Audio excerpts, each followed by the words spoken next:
Servicios informativos de Navarra Televisión. Se mantiene la huelga indefinida en las Villavesas a partir del próximo lunes, después de que comité y dirección de TCC no hayan conseguido llegar a ningún acuerdo en la reunión convocada esta tarde por la gerencia. Un encuentro de 2 horas que ha finalizado a las 8:20. No ha habido acercamiento de posturas. Muy buenas noches. Será importante la cita que tenía lugar esta tarde en las cocheras, porque los posibles avances dependían del mantenimiento o no de esa huelga que está convocada a partir del próximo lunes y que, como decimos, el comité mantiene. Podría afectar a miles de usuarios del transporte urbano comarcal. Y mientras hoy el Parlamento de Navarra ha rechazado 5 leyes para introducir modificaciones fiscales en la comunidad. Bildu, Aralar y Geroa Bai pedían modificar el IVA o IRPF, derogar los privilegios de la SICAF o incluir deducciones fiscales para ikastolas de la zona no vascófona. Sus iniciativas se han rechazado con los votos de regionalistas, socialistas y populares. Y el lehendakari Íñigo Urkullu ha anunciado a la presidenta Barcina que suspende la digitalización de ETV, que la televisión pública vasca iba a llevar a cabo de manera inmediata en la TDT Navarra. La comunidad foral y la comunidad autónoma vasca han acordado crear un grupo de trabajo para tratar de conseguir una solución que se acomode a la legalidad. En un escrito enviado esta tarde a la presidenta Iloben, Urkullu ha reconocido que la carta enviada por la directora de EITV dirigida a Barcina quizá, dice, no fuera pertinente.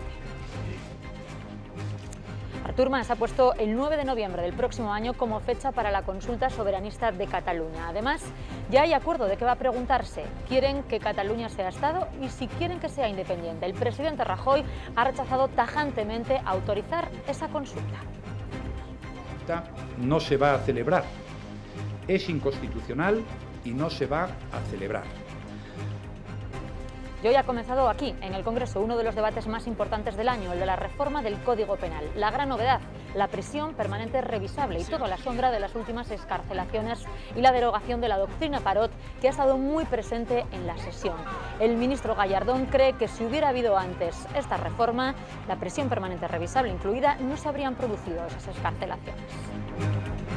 Alcohol a los 14, tabaco a los 15 y cannabis a los 16. Es la edad a la que se inician los jóvenes en el consumo de drogas. El Gobierno de Navarra ha mostrado su preocupación y por ello el Departamento de Salud ha editado esta guía para prevenir y ayudar a los padres a afrontar este importante problema en la adolescencia. Y en deportes pendientes, como siempre, de Osasuna, entrenamiento matinal en Tajonar con la mente puesta en el Real Madrid, que llegará a Pamplona para jugar el próximo sábado. Un encuentro que el míster prepara más que a fondo, sabe por las necesidades las que arrastra el equipo blanco, así que vendrá con ganas de rascar los 3 puntos en el Sadar, pero para los rojillos también se tratan de 3 puntos vitales.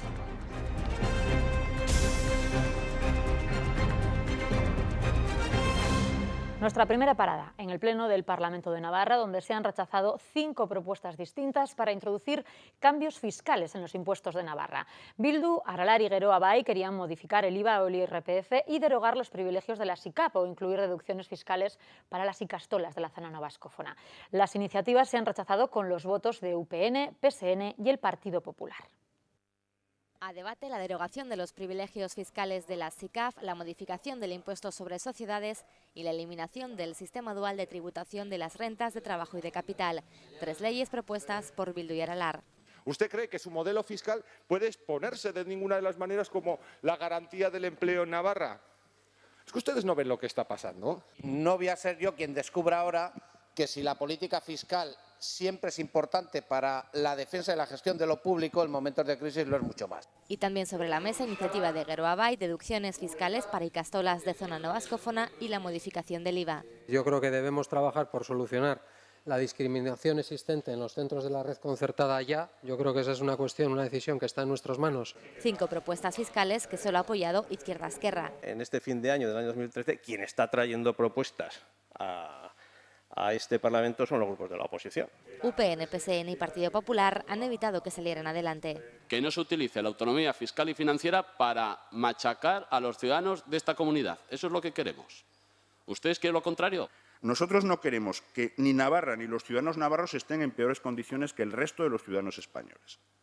Y desde luego ahí no vamos a contribuir al tema. No van a llegarnos a esta comunidad a otro sitio que a perder ventaja competitiva, a perder impulso económico, a no crear más que a perder, a no crear puestos de trabajo. Y todo con la anunciada reforma fiscal que el Ejecutivo ha anunciado para el año que viene. Los socialistas retan al Gobierno para que la presente antes del 1 de junio.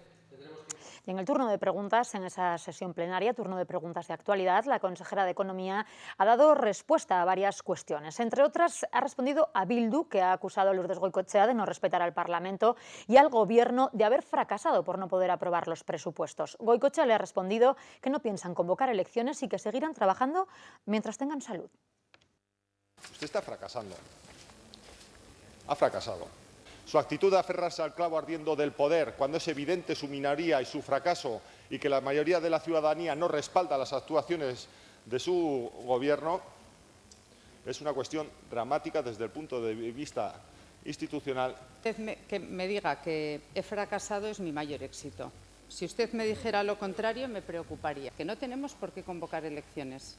Estamos legitimados para seguir gobernando y vamos a seguir, a pesar de lo que ocurra y de lo que hagan. Y seguiremos trabajando 16 o 22 horas al día, porque gracias a Dios, Dios nos ha dado salud para hacerlo. No ha sido el único asunto que ha tenido que despachar la vicepresidenta primera. Lourdes Goikoetxea ha respondido además el Partido Socialista, que cuestionaba las intenciones del Gobierno, a través de la sociedad pública Sodena, sobre la venta de acciones de Iberdrola.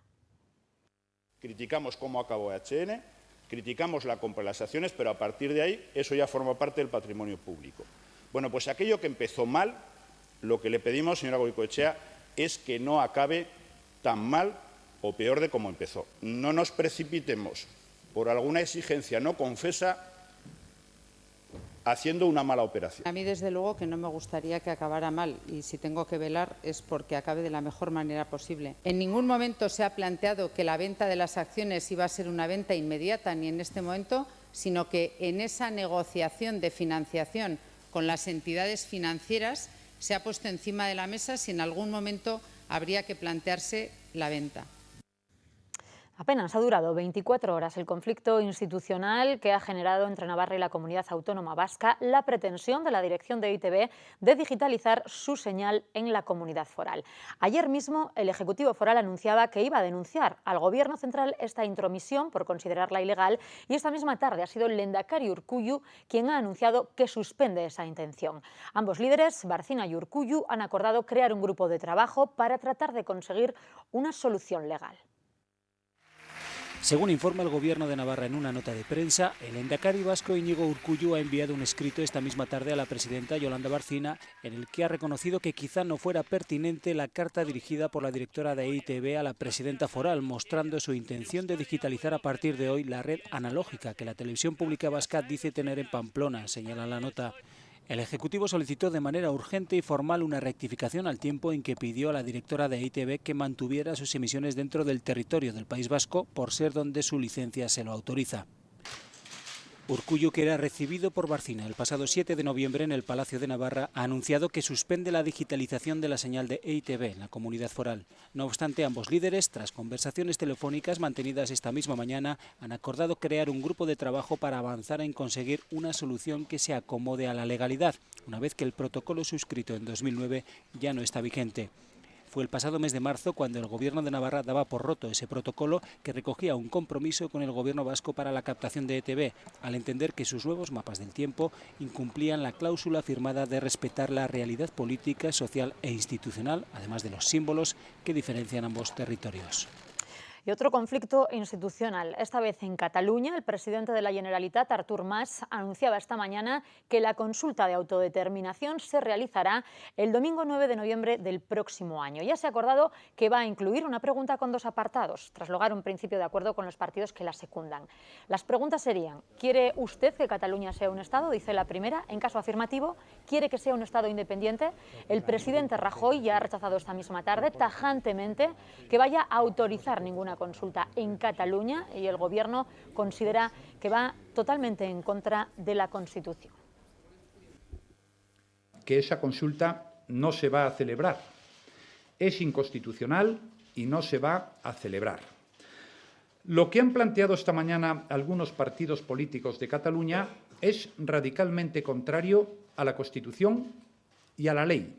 El Gobierno que presido no puede ni autorizar ni negociar sobre algo que es propiedad de todos los españoles. Entre los partidos navarros, UPN y PSN creen que la consulta catalana es un error y Bildu la ha considerado un ejemplo. Y en pleno debate sobre esta consulta independentista, hoy arrancaba el polémico simposio España contra Cataluña, rodeado, como saben, de expectación tras la denuncia ante la Fiscalía que han presentado Partido Popular o UPyD, que tachaban este simposio de incitación al odio. Con mucha complicidad se saludaban el portavoz del gobierno catalán y el organizador del polémico simposio. Sempre m'has fet patir molt. Eran muy conscientes del revuelo formado y quizá por eso hoy se rebajaba el tono. Ya no se hablaba de las presuntas intenciones de liquidar Catalunya. Implicació en els afers espanyols, compromís contrastat i molt d'afecte. Desde la Generalitat sostienen que no pretenden imponer nada, pero lo cierto es que el simposio ha arrancado críticas de la mayoría de los partidos, además del gobierno. No solo carente del más mínimo rigor histórico, sino del más elemental sentido de la responsabilidad. Hasta un diputado de Esquerra ha cuestionado su título. Quizás hubiera sido más interesante poner un interrogante al final. Dos bandos también entre los historiadores. Si no, no podríamos estudiar la historia de España contra Marruecos, España en la guerra de Marruecos, España contra Estados Unidos. Es un simposium que no es de historia, es una propaganda política, por desgracia. Provocación o no, el resultado es que se ha hablado más del título del simposio que de su contenido. Y hoy en la política nacional ha comenzado a tramitarse en el Congreso una de las reformas más importantes del año, la del Código Penal, que quiere introducir la prisión permanente revisable para los casos más graves como los terroristas. Un hecho que ha querido aclarar el propio ministro de Justicia, Alberto Ruiz Gallardón, que ha insistido en que este punto nada tiene que ver con el fallo de Estrasburgo que anula la doctrina Parot, aunque también ha defendido que si hubiera habido antes prisión permanente revisable no se habrían producido esas excarcelaciones. El Tribunal Europeo de Estrasburgo y ella y él y sobre todo ellos han tomado asiento en los escaños del Congreso a debate la reforma del Código Penal que el Gobierno aprobó un mes antes de que se tumbara la doctrina Parot, una reforma que pretende dejar en la cárcel de manera permanente, aunque revisable, a los asesinos terroristas y de menores de 16 años. La sociedad española debe tener confianza en que la respuesta del sistema penal al delito va a ser suficiente. Son las víctimas las que han tenido en nuestro país un dolor perpetuo. Pero a algunos grupos no les ha gustado que Gallardón haya mencionado las consecuencias de la sentencia de Estrasburgo para defender esa prisión permanente revisable. Me da asco que ha sido la utilización que ha hecho, señor ministro, de las víctimas. Una medida efectista. Los socialistas no han mencionado el asunto, pero tampoco han dejado de criticar la medida. Y nosotros reclamamos justicia y no venganza, porque no todos somos iguales. Gallardón ha terminado insistiendo en que si hubiera habido antes prisión permanente revisable, no habría habido estas excarcelaciones. Y sobre la sentencia de Estrasburgo, Francisco Javier Borrego, el que fuera magistrado sevillano, juez de ese Tribunal de los Derechos Humanos hasta el año 2007, aseguraba anoche en Pamplona que la decisión de anular la doctrina Parot fue desafortunada. Considera que la rapidez de las excarcelaciones ha generado un gran desconcierto social en nuestro país. Borrego fue anoche protagonista del foro Tomás Caballero, celebrado y organizado por las Juventudes Navarras de UPN. Borrego mostró su sorpresa además porque el juez español que le ha sucedido en Estrasburgo no votará en contra de dar una indemnización a Inés del Río como sí hicieron otros 7 magistrados. Y lo cierto es que la sentencia de Estrasburgo, para mí desafortunada sentencia, lo que ha introducido es un desconcierto en la sociedad. Y la ejecución, el cumplimiento de esa sentencia por los tribunales españoles ha acentuado ese desconcierto. Cuando la sociedad está desconcertada frente a resoluciones judiciales no es bueno, porque perdemos todo. Pierde la sociedad, que no entiende, pierden los tribunales, que se obedecen como se tienen que obedecer sus resoluciones, pero que pierden crédito o credibilidad, y eso no es bueno.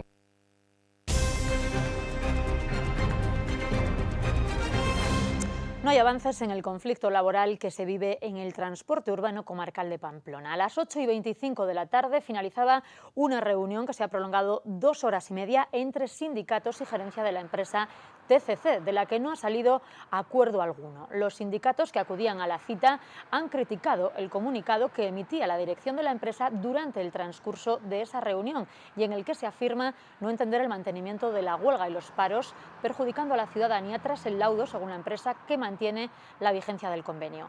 Fallida reunión, por tanto, que mantiene la anunciada huelga indefinida convocada para el próximo lunes al no haber ningún acercamiento, a no ser que haya, mejor dicho, un acercamiento en los 3 próximos días. Y mientras en Gamesa siguen también los paros de 2 horas que han convocado comisiones, ELA y UGT. Los sindicatos calcularon que los paros realizados a lo largo de la jornada de ayer fueron secundados por el 63% de los trabajadores de Gamesa en las oficinas de Sarriguren. Mañana, viernes, día 13, se ha programado un paro de 4 horas de 11 a 3 de la tarde. El calendario de paros va a cerrarse con una jornada completa de huelga el próximo 16 de diciembre. Quieren mostrar su profundo y absoluto rechazo a los despidos que se han producido en la empresa y a los anunciados en las últimas semanas. Y otro conflicto que perdura en el tiempo. Hoy nos hemos dado una vuelta por las ITVs y el panorama ha cambiado más bien poco. Sigue el conflicto en las empresas guipuzcoanas, lo que hace que las colas en las estaciones navarras superen en algunos casos las 2 horas. El largo conflicto en las ITVs de Guipúzcoa ha convertido en lo que antes era una excepcionalidad, las largas colas en Navarra, en algo habitual. El día a día en las ITV de Navarra pasa por esperar 2 horas para la revisión del coche. 2 horas. 2 horas lleváis esperando, ¿eh?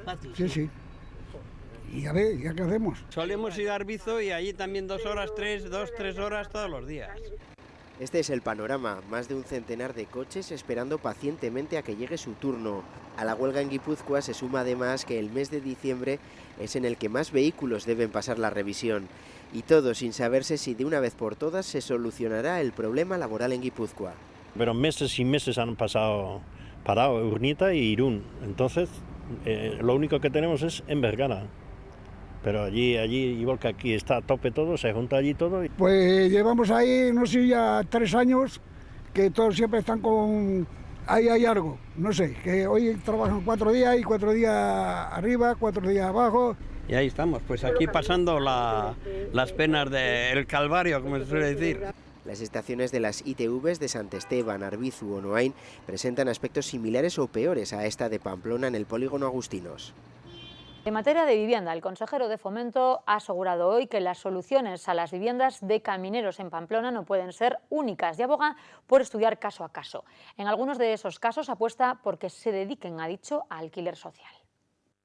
Lo que estamos haciendo ya es ceder algunas a través de los ayuntamientos, alcanzando acuerdos con los ayuntamientos, por ejemplo con Tafalla, queremos hacerlo próximamente con Tudela y con Estella. Y en el caso de Pamplona, que son unas poquitas viviendas, nada más 14, nuestra intención es presentar un proyecto de rehabilitación integral del edificio que permita que esas viviendas se pongan en alquiler. Y esta tarde 10 entidades navarras han obtenido el sello Reconcilia, que reconoce su apuesta por la conciliación de la vida laboral y familiar de sus empleados. El consejero de Presidencia, Justicia e Interior, Javier Morrás, entregaba los diplomas del programa que ha financiado el Gobierno de Navarra con 131.000 euros y que impulsa la Asociación de Mujeres Empresarias y Directivas, AMEZNA. Las organizaciones distinguidas son Biofarmacéutica, Atecna, Casa de Misericordia, Colegio Oficial de Ingenieros Industriales de Navarra, Construcciones Luciano Elcarte, El Carquide, Hidrorruber Ibérica, Motherplay, Sociedad Deportiva Lagunac y Urdi. Ahora nos fijamos en cómo va cambiando nuestra población. La Navarra, fecha 1 de noviembre del año 2011, los últimos datos que se tienen de manera oficial, era de 635.174 personas. Son los datos definitivos del Censo de Población y Viviendas del año 2011. Esto supone 4.955 navarros menos que los datos provisionales que se habían publicado el año pasado. Este dato supone que incrementa relativamente la población del 14% respecto al que se había registrado 10 años atrás, en el año 2001, un crecimiento del 14% en una década. Por grupos de edades, la mayor concentración es el colectivo de 30 a 49 años y ha disminuido en la última década el peso correspondiente a la población entre 15 y 34. Distribución por sexo, en términos generales, se equiparan las mujeres y los hombres, mientras que la última década ha sido la de mayor incremento de la población extranjera residente en nuestra comunidad. Y mientras, en España, un estudio del CSIC asegura que nuestro país impone el modelo de familia de hijo único con padres mayores que deciden no ir a por el segundo.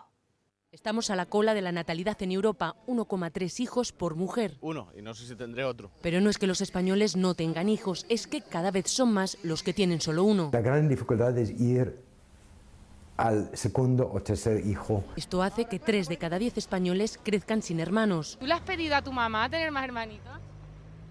Cuesta mucho trabajo sacar un hijo adelante, si tienes más, pues cuesta todavía más trabajo. Para tener niños, para que te lo críen los demás, yo creo que con uno basta.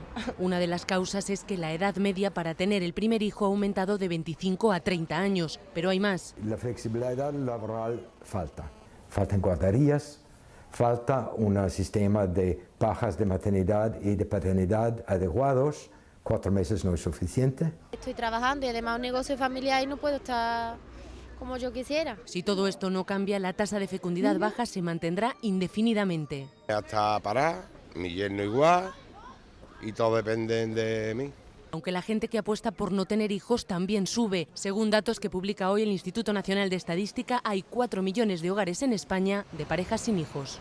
Tener o no más hijos es la preocupación de muchos padres. Para otros es afrontar el problema de la drogodependencia en el ámbito familiar cuando los hijos son adolescentes. Se recomienda hablarlo abiertamente, tener todos los datos necesarios y sobre todo saber el porqué de los jóvenes que consumen. Son algunos de los temas que trata la guía que ha editado el Departamento de Salud del Gobierno de Navarra. Para la Administración, el consumo de drogas entre los adolescentes supone un problema social y de salud pública. Nos preocupa mucho el consumo de alcohol que hacen los menores, porque hacen bastante consumo abusivo. Que las chicas, que estaban hasta ahora más protegidas, están igualando a los chicos en varios de los fenómenos. Estamos consiguiendo, menos de lo que nos gustaría, aumentar la edad de inicio. Por eso se ha editado esta guía que contiene las pautas a seguir en el seno familiar. Pretende ayudarnos a los padres a proteger a nuestros hijos adolescentes, ofreciéndonos información sobre los distintos tipos de droga, orientaciones para favorecer la prevención desde la familia, herramientas para detectar posibles signos de alarma y, si fuera el caso, estrategias para afrontar el consumo. Un clima familiar positivo, dedicar tiempo a los hijos, habilidades de comunicación, muestras de cariño y afecto incondicional, planteamiento adecuado de normas y límites también a los chavales, son elementos que sí que está demostrado que protegen a los chavales frente a las drogas. La guía da claves tanto a los padres como a los hijos con edades de entre 12 y 18 años. Cuanto más tarde comience a consumirse las drogas legales, estamos hablando de tabaco y alcohol, menos probable es la escalada, la progresión en el consumo hacia drogas ilegales. Actualmente se está elaborando la encuesta de consumo juvenil, aunque el departamento está teniendo problemas para encontrar personas que la respondan. Ofrecerá los datos actualizados del anterior, que revelaba que la media en el inicio al alcohol es de 14 años, del tabaco de 15 y del cannabis de 16. Importante operación policial contra la pederastia en el conjunto del país. La policía ha detenido e imputado a 20 personas en distintas provincias españolas por distribuir y tener pornografía de menores.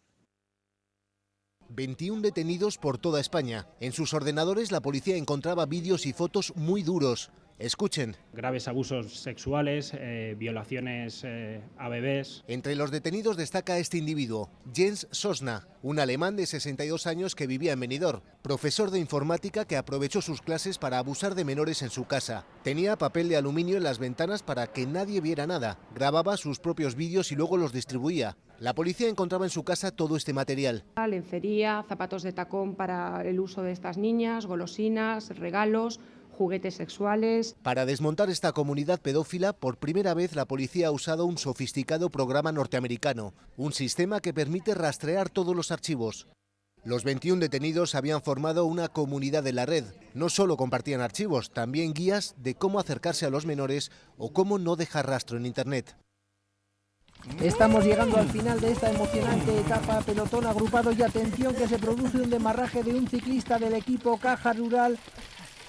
Va a ganar, victoria para el equipo Caja Rural. Caja Rural de Navarra patrocina los deportes.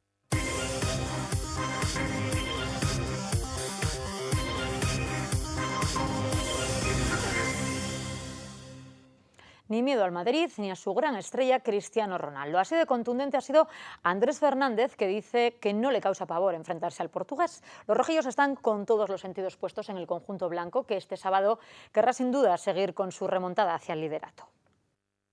Y si ese es un objetivo importante, no lo es menos el de obtener puntos para salir de la parte más comprometida de la tabla. Un encuentro especial que cada año levanta expectación, también entre los jugadores. Es un partido que tiene ese aliciente, que viene uno de los mejores equipos del mundo, de los que siempre, equipos en los que de pequeño siempre sueñas con jugar contra ellos y bueno, la verdad que es una semana pues un poco diferente, pero al final, bueno, los puntos son los mismos. El portero deberá sacar a relucir muchas de sus grandes cualidades si Osasuna quiere sacar algo positivo. Tendrá enfrente a jugadores de la talla de Benzema, Isco, Bale o Di María, pero sobre todo la amenaza se llama Cristiano Ronaldo. No me asusta, a mí la verdad que es un aliciente más y es sobre todo motivación y ganas de ponerte a prueba. Yo creo que al final un jugador y cualquier persona intenta y trabaja para poder ponerse a prueba y es un buen día para hacerlo. El murciano ha mostrado optimismo ante los medios al asegurar que sabe cómo ganarle al Madrid. El sábado salir sin miedo, salir a dar todo lo que tiene cada uno. Si los 11 y los que están en el banquillo y todo el mundo hacemos eso, yo creo que al final pues se lo pondremos muy difícil y más en casa, en nuestro campo, con nuestra afición y sabiendo que aquí ellos siempre sufren. El último entrenamiento antes del partido, el de mañana viernes, será en el estadio del Sadar a puerta cerrada a partir de las 11.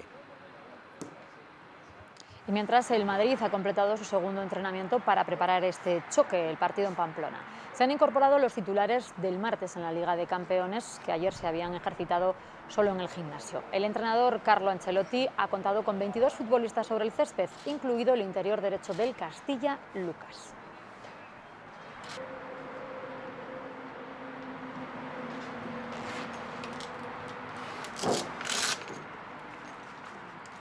Una de las firmas más ligadas al deporte, Aquarius, colabora desde años atrás ya en un ámbito no solo deportivo, sino también el de la nutrición y la salud. Estar bien hidratado, llevar una alimentación adecuada y realizar ejercicio físico son las claves, dicen, para estar sanos. En los últimos años, la sociedad española se ha puesto al día sobre cómo llevar una dieta variada, equilibrada y moderada, una alimentación sana que siempre ha de ir acompañada de una correcta hidratación.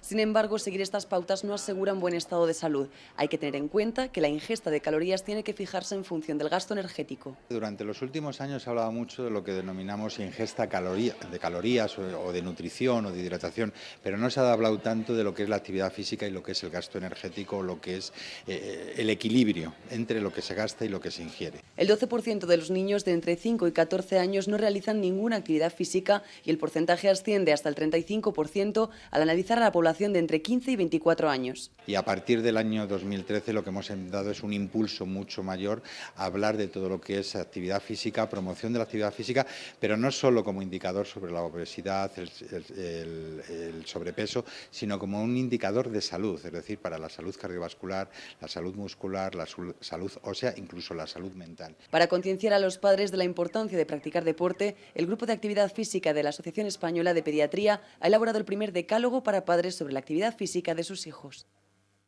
Estamos llegando al final de esta emocionante etapa, pelotón agrupado y atención que se produce un demarraje de un ciclista del equipo Caja Rural. Va a ganar, victoria para el equipo Caja Rural. Caja Rural de Navarra patrocina los deportes. La Mancomunidad de la Comarca de Pamplona y Ecoembes han puesto en marcha una nueva campaña de comunicación bajo el lema Impropios, que tiene por objeto concienciar a los ciudadanos sobre la importancia de separar bien a la hora de reciclar. Es nuestro apunte ecológico de hoy. En Iberdrola estamos investigando siempre. Primero con la energía de los ríos. Desde hace una década con la del viento. Somos líderes mundiales en energía eólica. Ahora estamos investigando con la energía del mar. Estamos en el futuro. Iberdrola. estamos contigo. El objetivo de esta campaña, Impropios, es concienciar sobre cómo separar, mejor dicho, los envases en el hogar, un gesto importante y necesario para hacer posible después el reciclaje de los mismos y contribuir al cuidado del medio ambiente. La campaña la financia Ecoembes, se pone en marcha esta semana y va a estar presente hasta el 31 de diciembre en distintos medios de comunicación. Los protagonistas, los contenedores que en primera persona explicarán a los ciudadanos que se acercan a depositar sus bolsas que el contenedor amarillo solo debe depositar los envases de plástico, las latas Silox Bricks, el contenedor azul los de cartón y el de papel. En Iberdrola estamos investigando siempre. Primero con la energía de los ríos. Desde hace una década con la del viento. Somos líderes mundiales en energía eólica. Ahora estamos investigando con la energía del mar. Estamos en el futuro. Iberdrola, estamos contigo.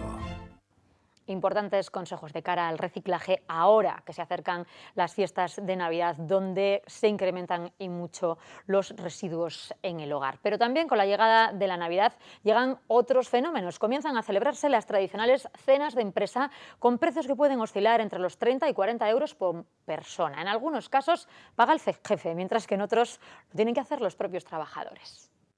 Los restaurantes navarros están preparados porque este fin de semana comienzan a celebrarse las tradicionales cenas de empresa. Los menús oscilan entre los 30 y 40 euros por persona, lo que ha animado las reservas. Muchos, como esta sidrería tudelana, tienen ya prácticamente todo completo. Por suerte, pues tenemos prácticamente todo lleno. Algún sitio tenemos el sábado al mediodía. Consta pues de lo de siempre: tortillita de bacalao, chorizo a la sidra, una ensalada ilustrada, metemos bacalao, unos pocos langostinos y luego pues lo típico, el entrecot de buey a la brasa, la chuleta de kilo. Y a la hora de pagar, ¿quién corre con los gastos? Aunque pueda parecer lo contrario, en muchos casos será la propia empresa. Si tengo cena de empresa, lo paga la empresa. Mira qué suerte que tengo, la verdad que sí. No sé si este sábado o el que viene. La cena de la empresa estos años nos la está pagando ya nuestro jefe. Sí, la verdad es que tiene un buen detalle. Pero no faltarán los trabajadores que tendrán que rascarse el bolsillo si quieren celebrar su cena de empresa este año. Hombre, sí, pero la pagaremos nosotros, nos reiremos los trabajadores y la haremos nosotros. No tenemos cena de empresa, no. Y la pagan, si salen, salimos nosotros. Aún así son más afortunados que estos otros. Estamos en paro los dos, así que no trabajo. No hay cena de empresa, no, ya llevamos 2 años sin hacer cena. Hasta ahora no la pagaba el jefe y ya hace 2 años que con la crisis se fueron para atrás las cenas. Las cenas de empresa son una oportunidad para encontrarse con los compañeros de trabajo fuera de la rutina diaria. Sobre todo lo que no hablamos es de trabajo, pues el tema de hijos, de familia, todo lo que no tiene que ver con el día a día normal. Y la verdad es que a veces hay gente que no nos conocíamos más que por teléfono, pero bueno, la verdad es que es un día muy bonito y lo pasamos muy bien. Claro, la pasamos genial, así que bueno, nada. Así que la disfrutaremos este año también. Trabajando tampoco tratas tanto, pues para juntarnos un poquito. Quedan por delante 2 fines de semana de mucho trabajo para los restaurantes, preludio de otras citas navideñas como Nochevieja o Reyes. Y ahora les hablamos de los premios Tomás Belzunegui de la edición de este año 2013. Premios que promocionan una imagen positiva de las personas mayores. Se han repartido ya los 6 galardones en un acto celebrado esta mañana en el Ayuntamiento de Pamplona. El premio Periodismo Escrito, premiado con 300 euros, y la publicación ha sido para el reportaje recogido en la revista Nuestro Tiempo con el título Yo también emigré. El de categoría audiovisual ha quedado desierto. También ha habido premios en la modalidad literaria. En la modalidad juvenil ha sido premiado el texto de Belén Irureta del Instituto Navarro Villoslada con el título Memoria de papel. El premio al relato senior, destinado a autores de más de 60, le ha correspondido a José Luis Abad Peña, que con su texto Con 2 gotas de anís y la modalidad convocatoria abierta, el primer premio ha recaído en la periodista María Luz Vicondoa con su relato Doña Elvira, que sabía enseñar a volar. Enhorabuena a todos los premiados. Y ahora nos van a permitir hablarles del grupo Bromecal, al que pertenece esta casa, Navarra Televisión, que quiere potenciar a través de sus medios la Asociación de Directores de Comunicación. El acuerdo se ha rubricado hoy en Madrid y establece las bases por las que Bromecal va a convertirse en altavoz de la asociación, publicando un artículo de opinión mensual y se servirá de aquellos contenidos que genere DIRCOM, que pudieran ser de interés para la audiencia de las 3 comunidades en las que está presente el grupo de comunicación, la nuestra, Navarra, Castilla y León y Castilla-La Mancha. Acercarnos al socio nos permite acercarnos a las audiencias con las que está trabajando ese socio y en términos generales nos permite trabajar para cumplir la misión de la asociación. Bueno, pues ahora ha llegado nuestro tiempo de entrevista y como siempre vamos a detenernos en un tema en el que hoy queríamos reflexionar. Ya les hemos hablado de esa guía que ha editado el Gobierno de Navarra para ayudar a las familias a afrontar el tema de la drogodependencia entre los hijos adolescentes. Conocemos los detalles.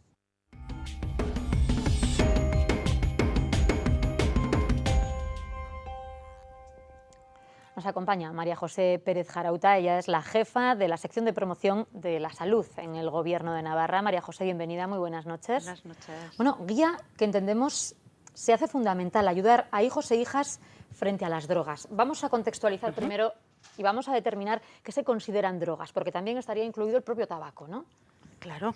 Cuando hablamos de drogas, en general se habla de drogas legales, como el alcohol y el tabaco, y también de drogas ilegales, de las cuales la más consumida en España por nuestros jóvenes y en Navarra también es el cannabis, y otras como los estimulantes, el speed, las anfetaminas, la cocaína, la heroína, la ketamina, muchas más que se consumen poco, realmente muy poco. Se edita esta guía porque se ve la necesidad de hacerlo. Hay una problemática, existe ese acercamiento de los adolescentes tanto a las drogas legales como a las ilegales. ¿Cuál es un poco la radiografía? Vamos a primero dibujar un poco, aunque los datos sé que bailan un poquito y que hay estadísticas de algunos años atrás, pero un poco cuál es la situación.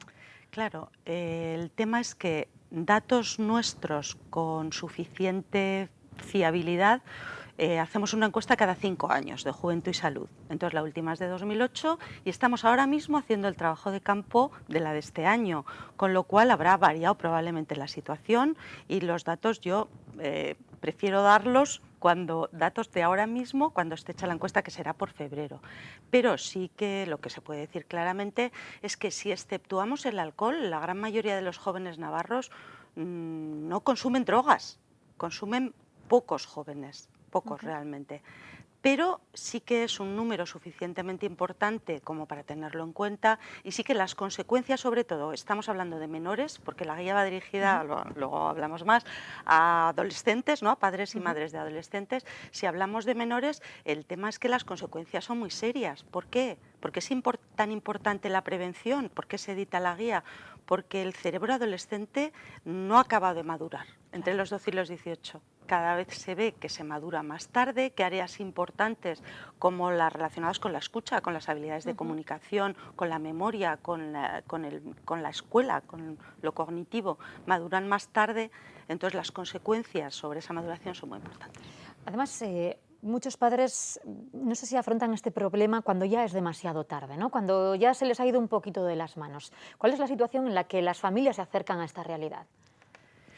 Hombre, la adolescencia es una etapa compleja, ¿no? Es compleja. Entonces a veces es difícil saber qué pasa y qué no pasa cuando no consumen, cuando hay un consumo experimental que es pequeño y al que no hay que dar igual tanta importancia, y cuando un consumo es más importante y más largo.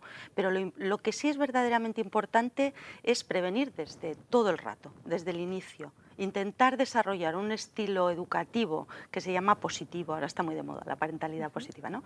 Que permita realmente que los chavales se desarrollen habilidades y formas de ser que sean protectoras frente a las drogas, eso es lo importante. ¿Cómo afrontar los padres esa comunicación con los hijos en torno a este asunto? Porque es una de las claves también de esta guía, ¿no? ¿Cómo sentarse a hablar abiertamente ese asunto o esa realidad, que en algunos casos puede no ser un problema, pero es una realidad que está en la calle y que los jóvenes deberán saber si la eligen o no? Claro. Hombre, lo primero que yo quiero decir es que no solo es importante la familia, que no solo compete educar a un chaval o a una chavala, a la familia, ¿no? Porque si no parece que siempre culpabilizamos a los pobres padres. Yo he sido madre de adolescentes y desde luego tiene su complejidad, ¿no?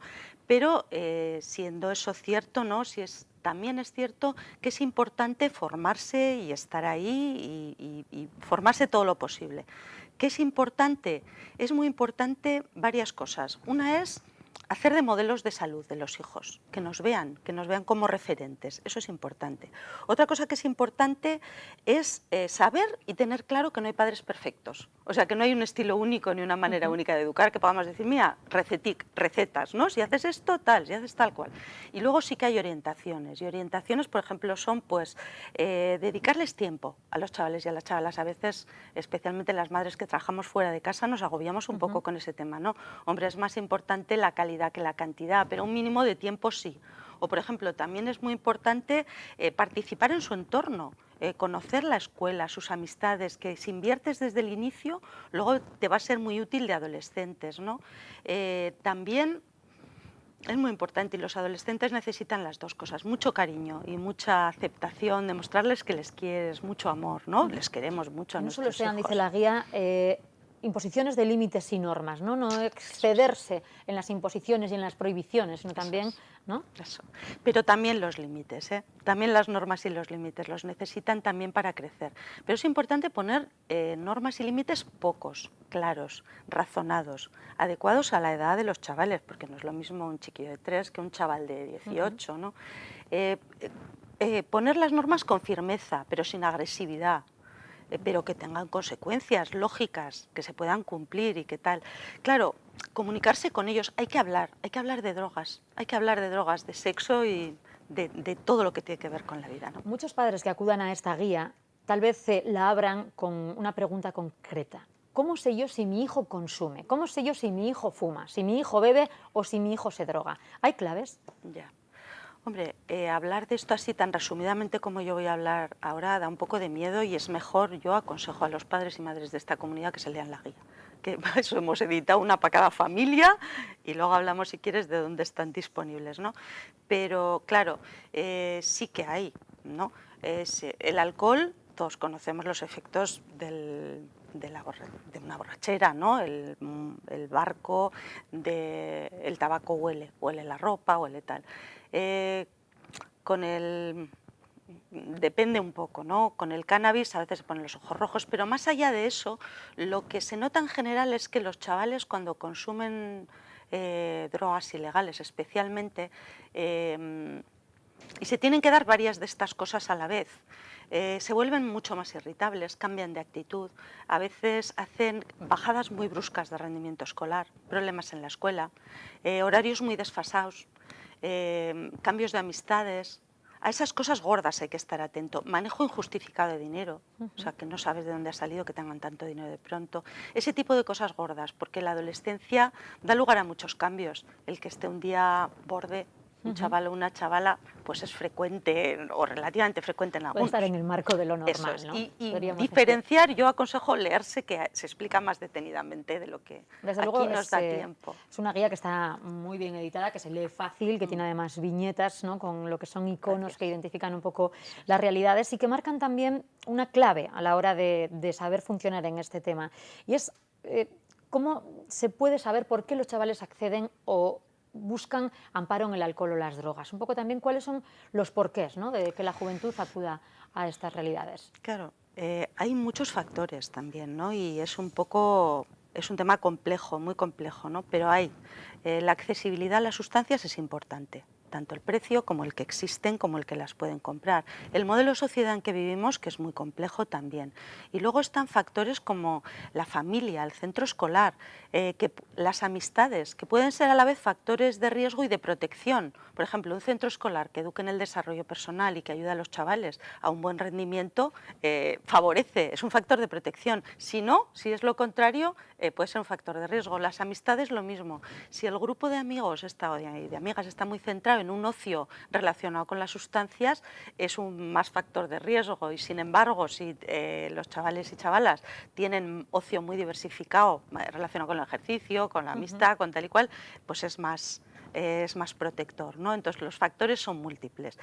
Y también a veces los adolescentes consumen porque les da beneficios en términos de vencer la timidez, de sentirse más mayores, de hacerse parte del grupo de iguales en el que están, ese tipo de cosas. ¿Dónde se puede acceder a las guías que están editadas en castellano y en euskera para que puedan tener acceso las familias? ¿Dónde pueden acceder? Mira, se han editado 18.000 ejemplares en castellano, 15.000 en castellano y 3.000 en euskera, y se van a repartir a partir de mañana a los centros de salud, a los centros escolares, a las APIMAS, en los servicios sociales municipales y en los planes municipales de drogodependencias y en el propio plan de drogas que está en el Instituto de Salud Pública en la calle Leire. Bueno, pues aquí en esta guía están todas las claves que nos acercaba María José y muchas otras que conviene a los padres que estén preocupados en esta materia leer detenidamente y analizar. Muchísimas gracias a María José Pérez Grauta por habernos acompañado esta Buenas noche. noches.